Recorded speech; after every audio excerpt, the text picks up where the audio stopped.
Today I'm honored to introduce Professor Christoph Freitag from Humboldt University in Berlin. Professor Freitag and I go back quite a ways to our student days when we were both interns at IBM San Jose Research Lab. For those of you who've heard of IBM Almaden Research, that's what it used to be.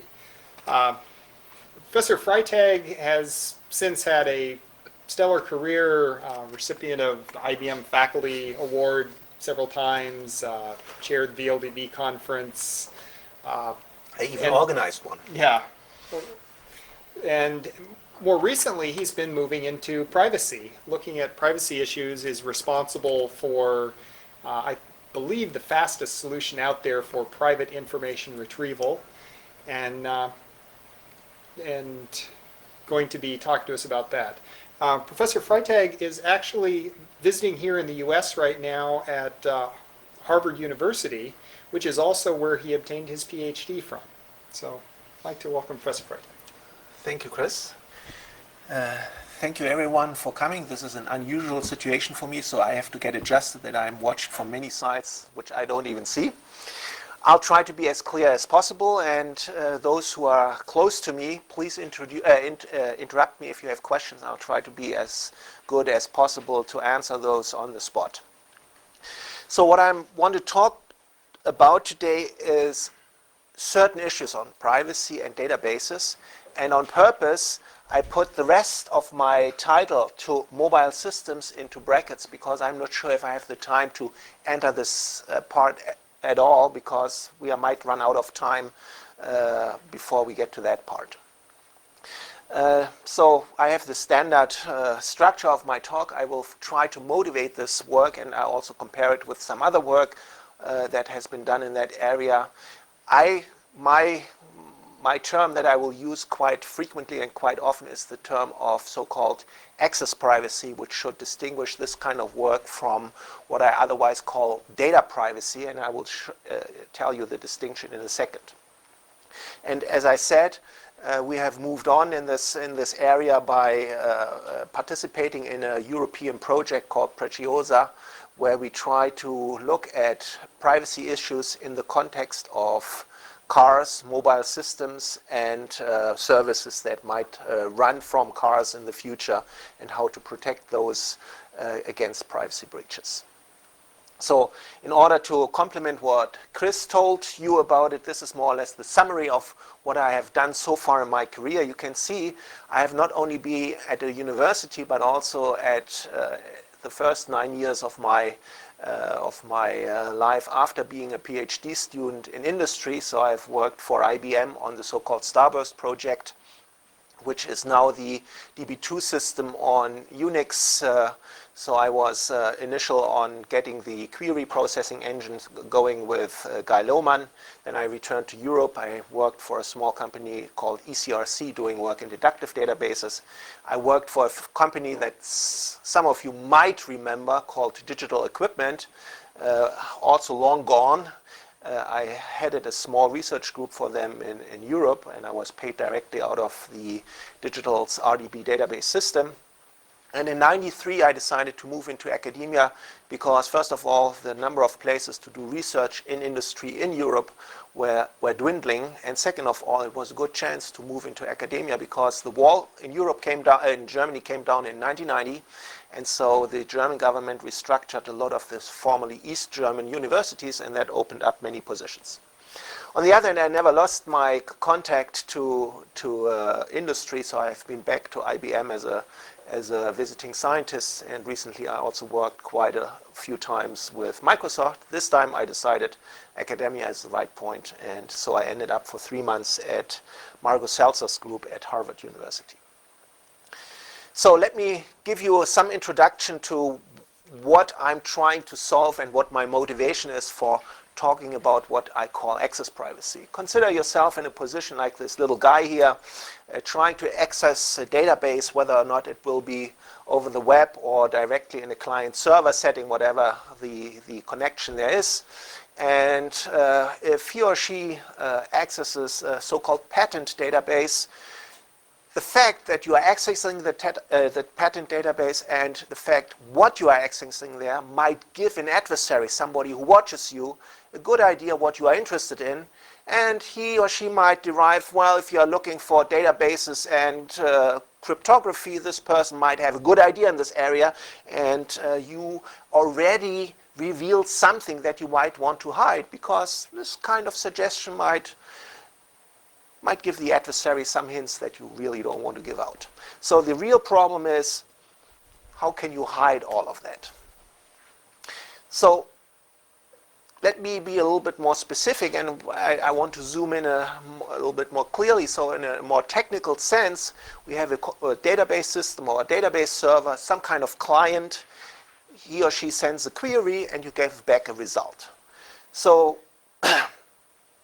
I will not, in this talk about the possibility of hiding what's going on when you send the query and sending back the result. That's dealt by the communication community. So they have ways to hide things. Encryption is the first step, of course. But what I'm really interested in is, what happens if you also allow an adversary to watch what's going on in your database server? So meaning, it is not a black box or protected box that does not allow anyone to look inside, but really the adversary is strong enough that that he can really see what's going on inside the database system. So a first very naive solution could be a very simple one. If you don't want anybody to see what you're accessing, simply send the whole database, all the data, from the server side to the client side. What's the problem with that solution? Well, I claim it's not scalable. If you have a terabyte database, sending it over the net will take some time. That's one reason. The other reason is also, if the server gives up control over the data, he or she might also lose something from a business point of view, because the value of your business might be to have this set of data. I'll only give you a small example. If people in the medical field or other fields, or think even about Google, having these large data sets that might be mined or transformed in other ways, that's where the real value you start. The values is the data, and of course the operations that you apply on those. So giving the data away, I think, is not a good solution for these two main reasons. Maybe there are others as well. So what's left? Before going further, I would like to make again clear what I think is a valid model of how strong or what the abilities by an attacker or adversary is. What do I mean with the term that the attacker, the adversary, can watch the database? And I want to make it clearer here. The attacker is able not to know the content of the record, but the record's position on your storage media, meaning on a disk or a tape or whatever. So we will see that all my solutions will not allow the attacker to look at the content of a record, because it will be encrypted, but the attacker will be able to say, this record will sit at this position on my storage media. And this might already be enough to reveal some knowledge about the database, which could be used to find out more about it. Especially, and that's my second term, the adversary himself can also ask queries. So that means, if the adversary asks a query, and we will only look at very simple queries, give me record 51, and the adversary can also, when this query is evaluated, can also see record 51 is at position 4711 on disk. Then if another query comes in asking for record 51, the adversary knows it's not only at this position, but also what the content is. And we would like to avoid these kind of attacks or this kind of breaches. So you might say, well, this is an unrealistic adversary model. I believe it is quite realistic, especially when you start to think about today's tendency to outsource your data to third-party providers, let it be on Amazon or anyone else. You usually solve this problem by closing your eyes and say, trust X or I trust Y. I don't believe that this is the right solution, because there have been attacks or situations in the past where suddenly your data was misused in the sense it was handed over to someone else which you never agreed to, or that might even have compromised the trustworthiness by attackers being able to break into this black box that I showed around a database server. So I think we need something stronger than what has been out there so far. Any questions? So to make it even simpler and more precise, I want to solve the problem which I want to query data from a database privately. And I will come in a second to the term what I mean with privately. To simplify also, I'm not looking at all the details that are necessary in real systems. My database is simply an array of n records. I don't even care about the structure of these records. I'm only saying I have n records, and my queries are not any query. It's a very simple one. The queries we look at this point in time give me the content of record X. And X says it's record 4 or 5 or whatever the identification number is. And what we really want to achieve is nobody, even not the database server, can learn what the value of X is, of record X is. That's what we want to solve. Under the assumption that we have the strong adversary model, that the adversary can watch which record is located at which position on our storage media.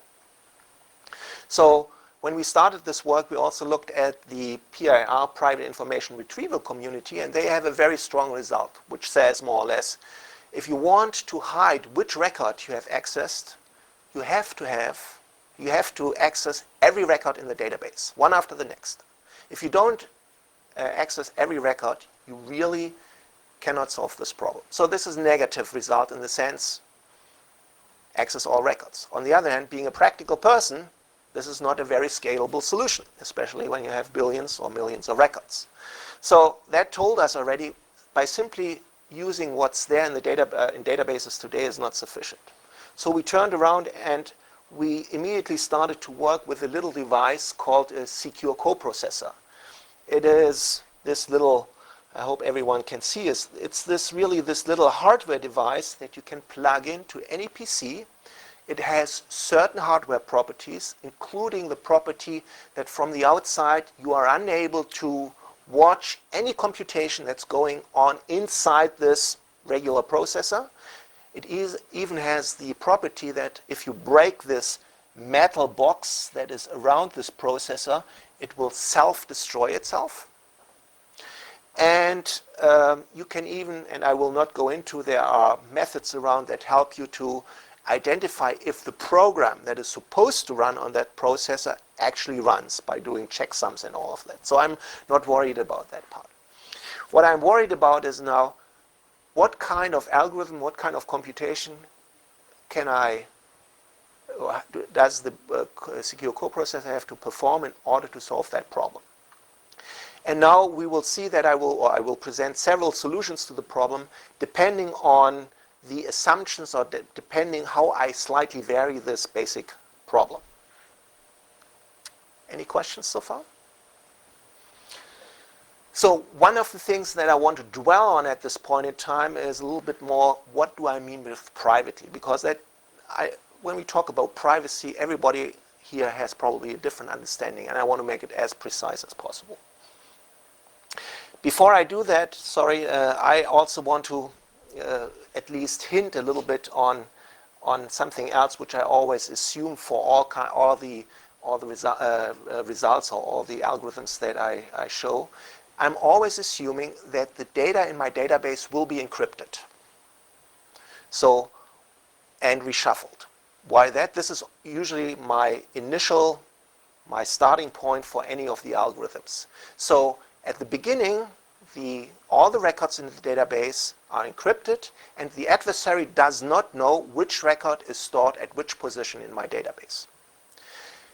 Some of the algorithms will also require that after a certain number of times I have accessed the database, I have to re-encrypt and reshuffle the records in the database. I cannot go on with the same encrypted database forever, because by allowing the adversary to also access the database, the adversary can learn about something about the record content and which record is positioned at which on my storage media.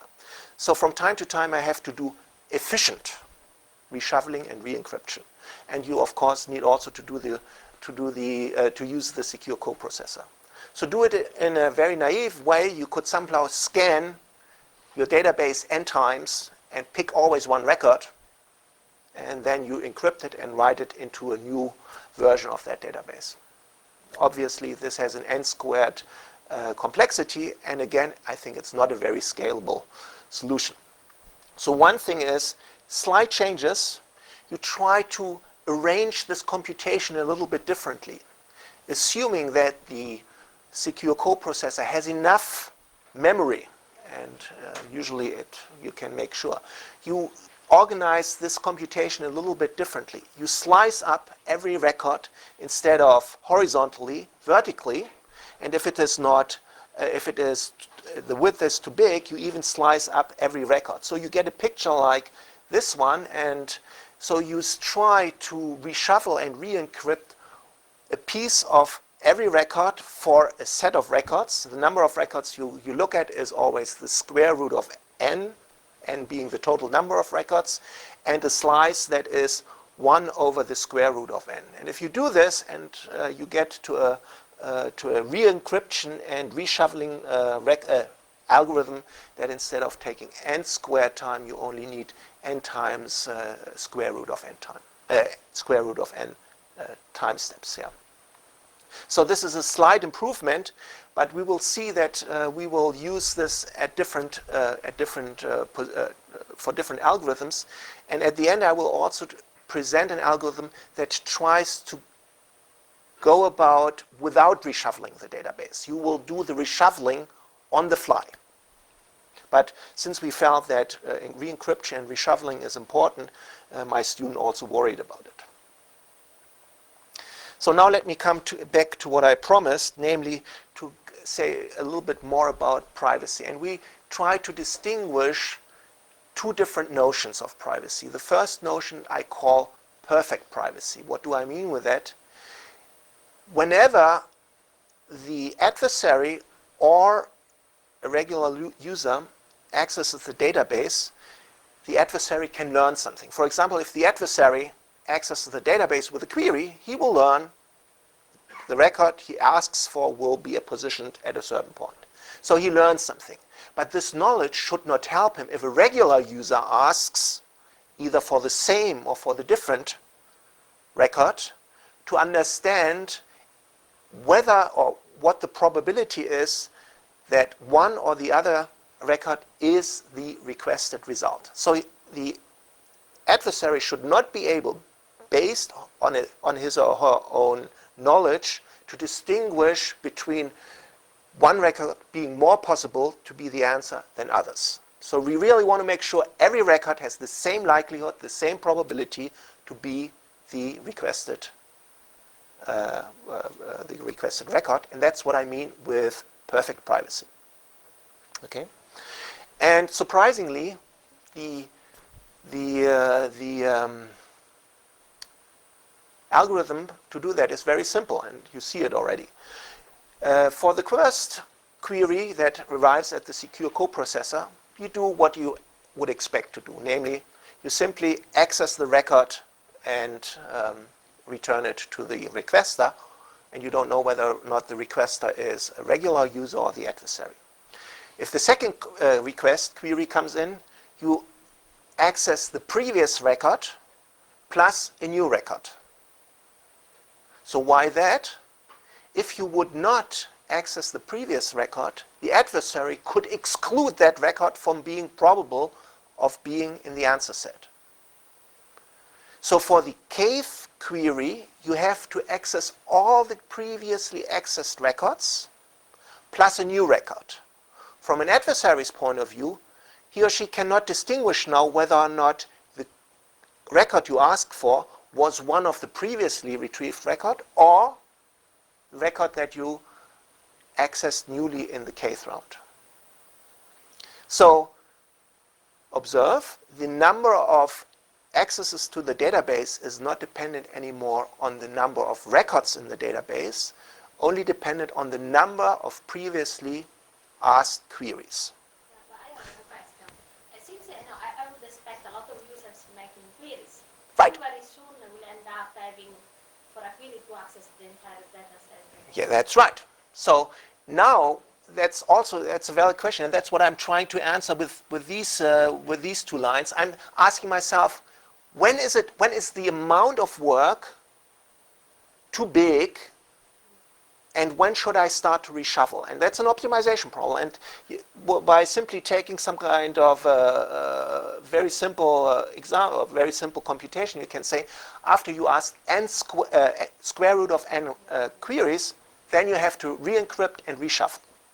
Yeah? Which still might be a big number because the number of queries is now dependent on the size of your database. Yeah?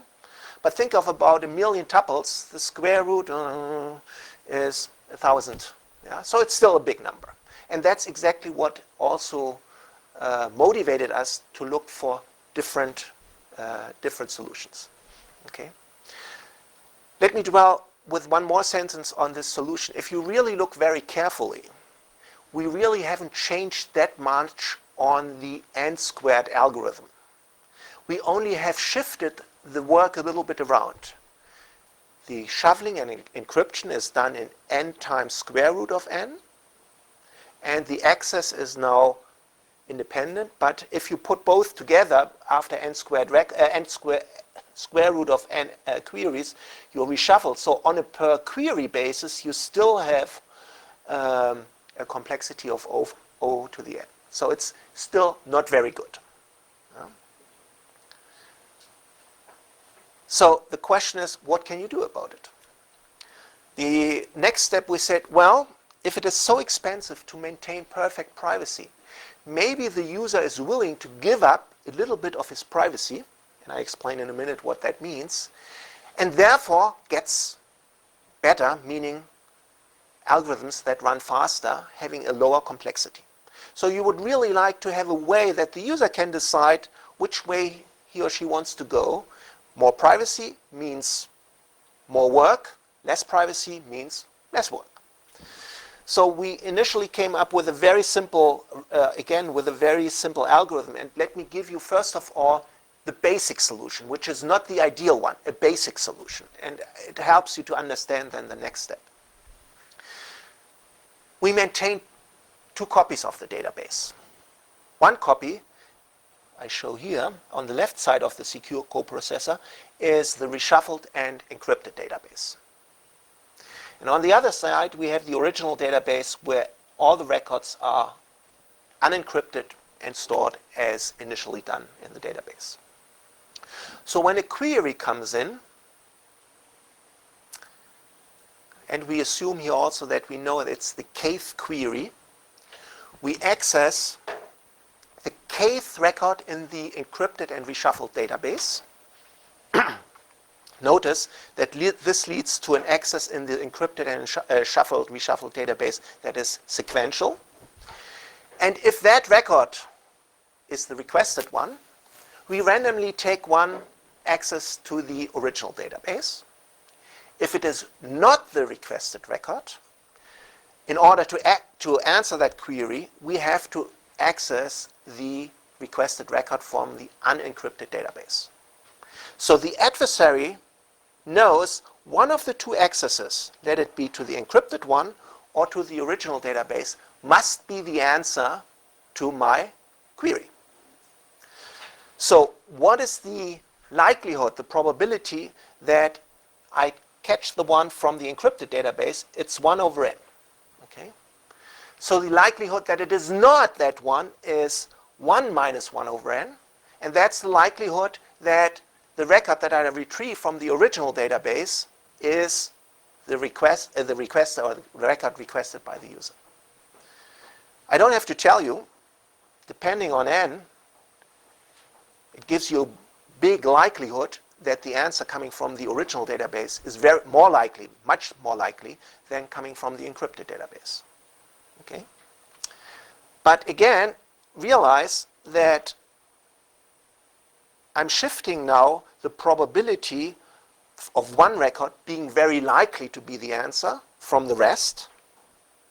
And so I have an unequal probability for every record in the database. And that's what I call with the term probabilistic privacy. It's not the likelihood for every record to be in the answer is not the same anymore.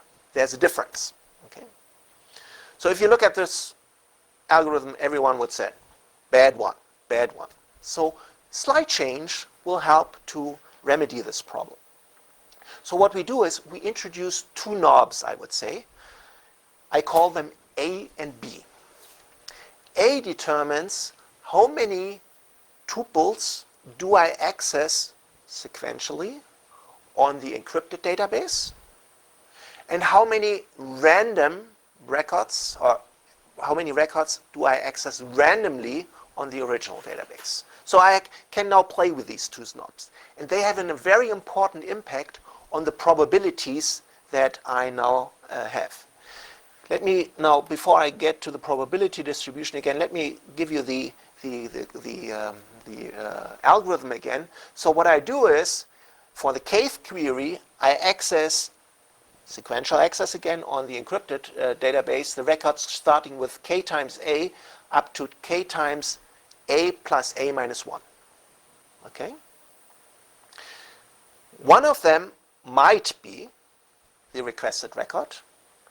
The adversary cannot distinguish. I know if it is one of them, then I can freely choose the B random records accessed from the original database. If the requested record is not among the A records, then I have to go to the original database, have the choice of B minus 1 being randomly selected, and 1 must be then the record that is requested.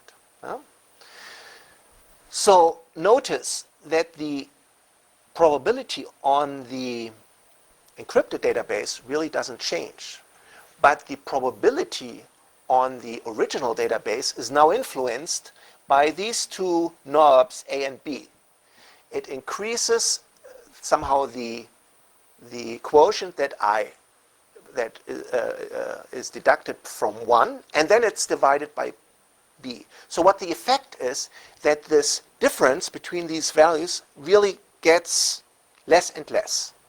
In some sense, the bigger A and B are, the more equal these different, or the probability for the different records in the database system will get, or the smaller they are, you widen the gap. So you now have a way to somehow influence how much somehow the probabilities for some records might be different from the ones that are less likely to appear. So I don't have recorded now the exact numbers for A and B here, but you get this kind of picture. So you have here 3 records that are quite likely to appear, and the others are much less likely to appear. It's actually, 1 over n times 1 over n minus 1, if you figure it correctly out, with A and B also somewhere in there. So this is more or less, and what changes is more or less the gap between this probability and this probability by making A and B larger, or then the gap gets less, or making them smaller, then the gap widens. So I give now the user, even though he or she might not understand what the probability values are there, a way to turn these knobs. A and B determine the number of accesses to the database. More accesses, better protection, better privacy. Less values, less privacy. Okay? But again, if you look careful, it's probably not very satisfying, because you can ask, what are the values for A and B? The user might not really have a good sense. He might only recognize that with some A and B values, the amount of work, the number of accesses to the database goes up. What does he or she get for it? I mean, if you give back privacy is 0.7, I really don't know. So let me come to the last solution that I present to you. and here I also want to go in 2 steps. I give you first of all the naive solution, which has some deficiencies, and then I'll upgrade this one with some kind of interesting fudging. So the idea is the following. I now have only one database, which is initially encrypted and reshuffled, and the secure coprocessor may accesses out of this database C records. And the number C is predetermined but stays the same for every query. Okay? The secure coprocessor takes these C records, and one of the records is the requested one. The secure coprocessor accesses these C records, fetches the requested value, sends it back to the user, but before, and he does additional operation, he takes these C records, re-encrypts them, and writes them back, not at the same places, but randomly shuffled around again. So rather than doing the reshuffling as a pre-processing or intermediate processing step, you do a little bit of this reshuffling on the fly, always for these 3 C records. Okay? Everybody with me? Okay. So what's the likelihood for an adversary to say something about my result? Of course, it is very it is known that one of the C records is one of the records requested. So I can observe as an adversary the positions, namely the positions here at this point, at this point, this point, this point, and this point, where I wrote back the accessed records. But I don't know which of the original are now positioned at which point in the slightly rewritten database. So I'm doing some fudging there. Okay. So if you take this basic algorithm, you can somehow track which records are accessed, where do they end up. You can do some probability counting, and you somehow can more or less track the probability of every record sitting at a particular position there. And if you do a lot of counting, you have to do it for every record. You have to recompute the probability after every query. It's a lot of bean counting, but you can do it. In order to do a little bit more confusion for the adversary, we introduce a slight variation. We add what we call something like a buffer or a pool that keeps a certain number of values from our database. So rather than writing all C values after re-encryption and reshuffling back into the database, we'll take one of the records, put it into our pool. With the same likelihood, we pick any of these records from our pool, and that's the victim that is written back instead of the one that we keep in the pool. Okay? So this pool is somehow a way to confuse even this kind of probability counting by the adversary even more, because the adversary now doesn't know anymore, is it one of the C records that I accessed in the database, or does the record come out of the pool? Okay. So the question you might ask is, what are all the techniques you are using in order to confuse the adversary? This is one of the several we tried out, and I will present in a second another one, and we haven't fully explored this space. These 2, this is the first one I introduced, were quite successful because it makes it almost impossible for the adversary to learn something, meaning counting the probabilities, which record I can find at which position. Okay. So the requested record is either stored at one of the C positions that I accessed, or it still stays in the pool. And if that it stays in the pool, that's more or less the probability here. Okay. Notice, and I think I forgot to mention that one very important property of the last algorithm, also of this algorithm, is that with this kind of algorithm, you never can completely exclude any record to be the requested record. That's also very important. Every record has a probability greater than 0, meaning that the record can be in the resulting record. So what I want to show you with the next slide is something that I would call almost impossible. What we try to come up with is an analytical model, as I said, trying to count or trying to compute the probability for every record after every query with this kind of scheme.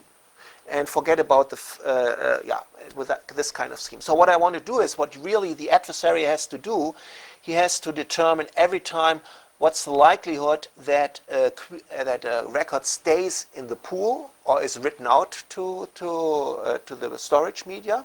So here I give you only an example of two records that the adversary might track. It's the record R8 and R44. So initially, that is the likelihood with the first query, independently whether or not the adversary asked this query or not. Remember, the adversary can also ask this query. The likelihood that this record stays in the buffer pool. So with the ith record, you can say what's the likelihood that R8 is still in the buffer. That's more or less this probability. And R8 is introduced new. And if you have another query, J, which is bigger than I, then you get other probabilities. So you have to do a lot of computation there. It's a lot, but it's complicated, but you still can do it. But there are some complications, and I will introduce another fuzzification factor that makes it almost impossible. At least we weren't able to do it. We actually introduced another somehow way. We introduced a so-called history list, which helps you to even make this computation even more complex from our point of view, even though we can't formally prove it impossible. That helps you to not only access possible answers from the pool, but also from the so-called history list. That somehow balanced out some imbalances that we recognized that there was a larger likelihood that certain answers could come from the pool rather from the media, and we try to balance this out. But these are somehow less important aspects. Let me focus here on this graph here. What I want to show here is the following. We wanted to see how much the adversary can learn from this kind of algorithm. And I hope you can distinguish, there are two lines, the red and the blue one. The red is more or less the probability that the user asks for a record A with query I. And the blue line is that the user asks for a record not equal to A with query I. And the difference is more or less what the adversary can learn. Well, that's what we can define, that he or she can learn. And if you see, these two lines, and this is more not done by an analytical solution, but really by simulation, that the difference is not there. I mean, sometimes the red line is over the blue line and vice versa. So what this really says is there's random noise. The adversary cannot really learn anything about it. This is under the assumption that you have this history list which really keeps, and I will show you in a second how this will continue, which keeps somehow these two, the blue and the red line, more or less on the same level. So this was for an artificially created database with 1 million records. The pool size was 10, C equals to 15. Don't ask me why my students used here the number 15, which sounds pretty high, but you can play with it. And the history size has also this very strange number, 383. So that meant the last 383 accesses were recorded in the history list. It was some kind of looking back into the past to see whether or not sometimes you can pick one of these values as well to outbalance things. And you will see why this is important. This is a similar kind of picture, but over more than the first 100 queries. You see it goes up, and that's the X line, goes up to 2,000 queries. So what happens is, here you can see the red, and in this case the black line, widen. There's a gap showing up. And that's happening at the point when you have exhausted the history list with 383 records. And so at that point, you see that the red line and the black line drift apart. And this is what the what I call that the adversary can learn about these two different possibilities. And if you look at the range of probability, that's really well below 1%. So it's really very little that the adversary can learn with the scheme given. Okay. So now you can play with the parameters, what we did. I only give you one example here. But the major aspect you should remember is the history list lets these probabilities run on the same line, and only if you have reached the maximum number, then the adversary somehow can learn something. So if you, to keep these two lines more together, you have to extend the history list, but at some point in time, of course, it's finite. There will be a drifting apart of these two lines. So this is more or less the kind of algorithms we looked at, first of all, to maintain perfect privacy, and then what I call probabilistic privacy, giving up a little bit and therefore getting more efficient algorithms. So that's the trade-off. Any questions so far? Go ahead. I know that you are much more... Interesting. I have a question. So the history represents a kind of crucial information here. Right. So you needed to keep it a kind of... we recognized very only, if we looked secret. only at the probability and we only relied on the pool, Okay. then this gap was much wider. No, I know, but I say, since you rely on the history, right? So what if the attacker can get hold of the history list? Always assume that the history is in your secure coprocessor. But again, so would that be a reasonable, because if you have multiple users, Well, would if that you be start to write it enough, out as well, even encrypted, then the adversary might learn something through the access pattern on this Okay, history. yeah. And then we haven't looked at that. Okay. But you see, then that's actually where we stopped, because we felt, first of all, the student ran out of time. Yeah, okay. And second of all, it made us aware that maybe the next step to really advance this would be to be more systematically look at the ways that you put in these kind of fudge factors, what kind of properties should these fudge factors have in order to be most effective or to allow the adversary to deduce the least information possible. And we haven't gone to that. Yeah, but I have Future also, research. I don't know. No, you are the only one. Go ahead. I don't know. I don't want to take all the time for questions. No. So anyone. I only look at the No, watch. I have a more general question. So suppose that this encrypted database is outsourced to another publisher. Yes. Then how can this publisher have access to the unencrypted database as well? In one of my algorithms, I said I keep two copies. Yeah. I know, but If you have the other one, if you only want to protect the access to the database, Yeah. he could also have the unencrypted one. That I know. means he knows the original values. As long as you Exactly. don't want to hide your But, yeah. medical record, fine. But my question would be exactly, what if you want to protect the confidentiality of the data and also protecting the confidentiality of the accesses at the same time? I haven't looked at both of it, so Okay. that's a collaboration. Just to know. Yeah. Okay. So I have, I think, less than 2 minutes left. This more or less tries to summarize what I try to show you. Depending on where you are, you have these three curves. One of them is actually a straight line. This is what more or less, for one particular example, gives you what it means perfect privacy. It's a straight line. The first solution is more or less giving you privacy using, and I'll come back to that, a measure that is well below perfect privacy, while the second solution with the pool and the history comes pretty close to almost maintain perfect privacy. So what is the measurement? I don't have to tell the expert. Everybody uses the entropy measure in one way or another. So we used it also to more or less put a measure on how good your privacy is. And I don't have to tell you, the maximum value of the entropy is reached when the probability of every record to be the resulting one is the same, meaning perfect privacy. And the lower the value, the more the probability values will vary. Okay, I don't have time, as I already thought, to go into this EU project. Here we were really trying to go more on the practical side.